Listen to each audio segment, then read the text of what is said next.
All right, we're going to move on to 5 ways to structure my business, which is right up the alley. It's something that we normally do for people anyways. So when you're starting up your business, you have to decide what type of ownership and management structure to go with. There are quite a few different options, and with an overriding consideration of one, whether you will be a solo entrepreneur or have partners, operational partners.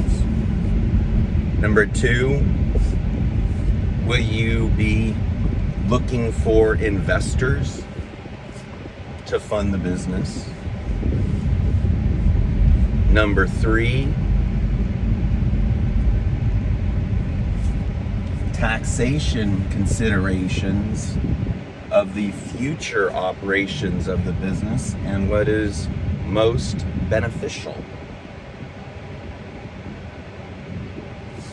And number 4, risk management. Is there a way to limit your risk and liability with how you set up your business? To start out, the first and easiest way to set up your business is as a sole proprietorship. What a sole proprietorship means is that really there is no business entity there, but you open up a business under your name, a trade name. Basically, you hang out the proverbial shingle and just start moving forward with your business. There is unlimited liability for yourself when you open a business as a sole proprietor. It is the easiest. There is not a separate tax return that must be filed. You report the revenues and expenses directly onto your personal tax return, with the major downsides being it only applies to solo entrepreneurs, and there's always a DBA or something that gets filed for the name of your client-facing business name. And then finally, yep, that's how it works.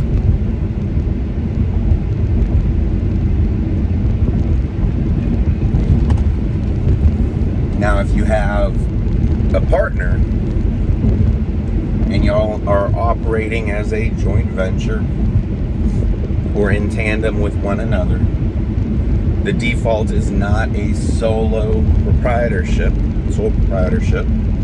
but actually as a general partnership. A general partnership is hands down the worst way to operate and hold your ownership and management in a business. The reason is, like a sole proprietorship, you have unlimited liability for what happens with the partnership. What does unlimited liability actually mean? It doesn't matter if it's collection of debts, a claim for the clients having injuries, negligence, or mistakes that your partner makes. You may be at risk. Your family may be at risk if you don't properly protect it. Are all partnerships a bad option? And the answer to that is absolutely not. Partnerships are great. Just a few options to pay attention to are limited partnerships.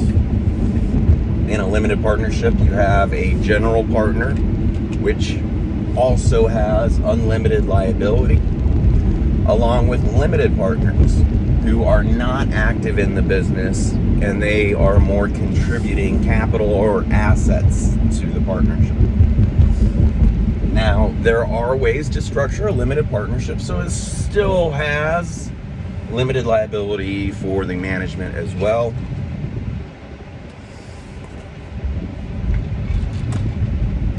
Generally, when we set up a limited partnership, there is always a general partner, but we will oftentimes have a corporation or an LLC serve as the general partner, with the sweat equity contributing business promoter, sponsor, management, taking title and ownership and management control through an interest in the general partner, LLC, or corporation.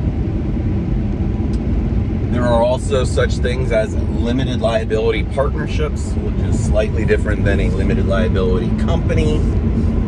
But the general partner, or all managing partners, still have limited liability, except to the extent that they contributed work or assets to the partnership.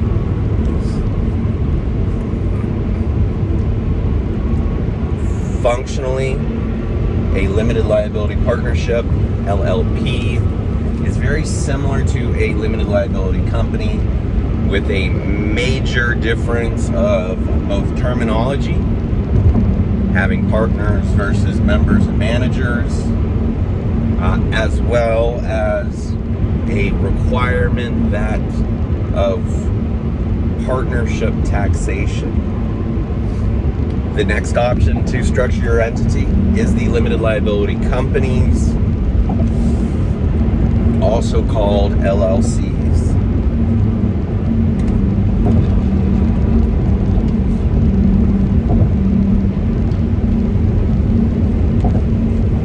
An LLC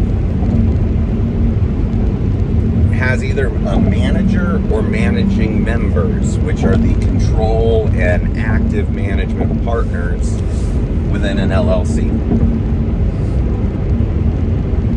The difference between having a manager and managing members are some default provisions generally found in state LLC law. But at the end of the day, a manager does not have to be a member, where a managing member must be an owner. If you don't have a operating or a company agreement with the LLC, it is also possible that all members have management rights, authorities, and controls. That is why having one reason of many why having a operating agreement can minimize partner and owner disputes by being legally clear who has what powers, authorities, and rights. For an LLC, it is organized by filing an articles of organization or certificate of formation in the state that you are setting up the LLC in.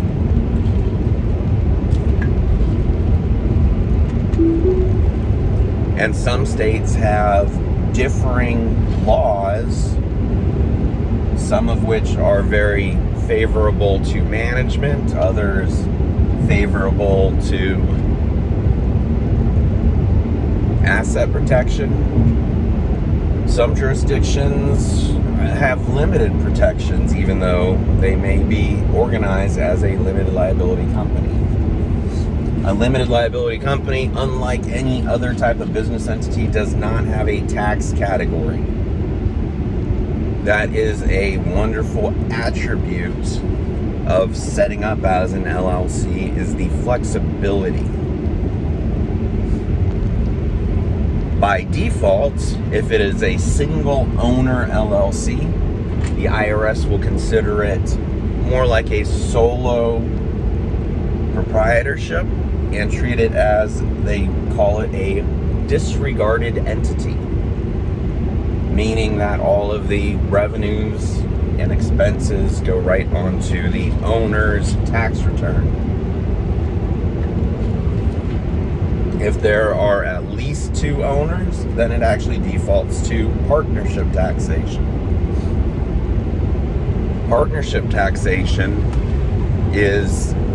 provides for a flow-through of the profits and losses from the company to the individual taxpayer through what's called a K-1.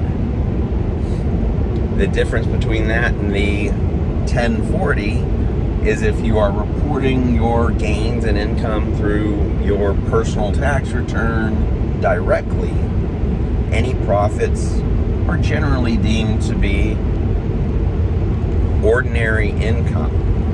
Where in a partnership taxation, is the possibility of passive profits, which can be more beneficial to an individual since you aren't generally paying Social Security or Medicaid on it, or Medicare.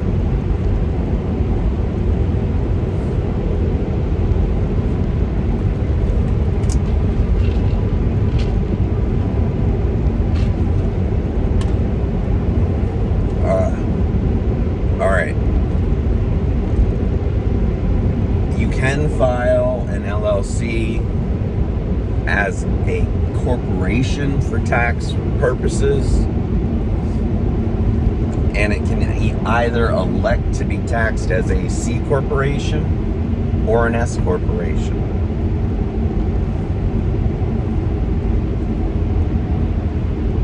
If you organize as a C corporation, then the corporate entity itself pays its own taxes. Owners do not pay any taxes on the profits of the corporation. However, the shareholders pay taxes on any dividends that they receive. Because dividends are post-tax profits to the corporation, it is what is referred to as double taxation. Basically, the same profits getting taxed twice, once at the corporate level, a second time at the personal level. When you're dealing with a small company, closely held, there are different options to reduce the effect of double taxation, but it is always a concern to pay attention to when choosing a business and tax strategy. As an alternative to the C corporation, it is possible to file the corporation or LLCs as a subchapter S corporation. Subchapter S they refer to as a closely held corporation, which has the requirements of one class of shares with profits and losses being allocated based strictly on the ownership percentages, with less than or equal to 50 different shareholders,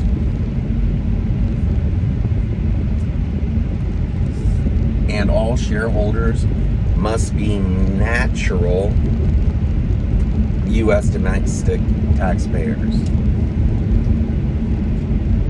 What this means is you cannot have LLCs, partnerships, or other corporations as the owner of any part of an S corporation.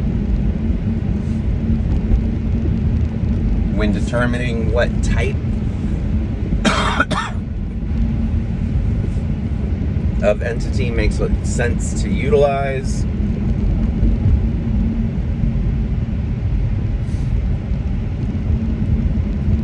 as I noted before, the first consideration is, are you alone or operating as a partnership? If you are a solo entrepreneur, there are some risks of operating as a sole proprietorship.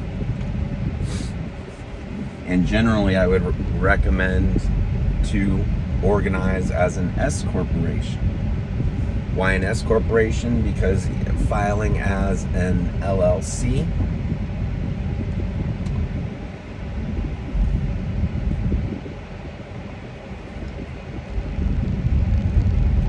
can provide the limited liability attributes to ensure a certain level of protection for the entrepreneur.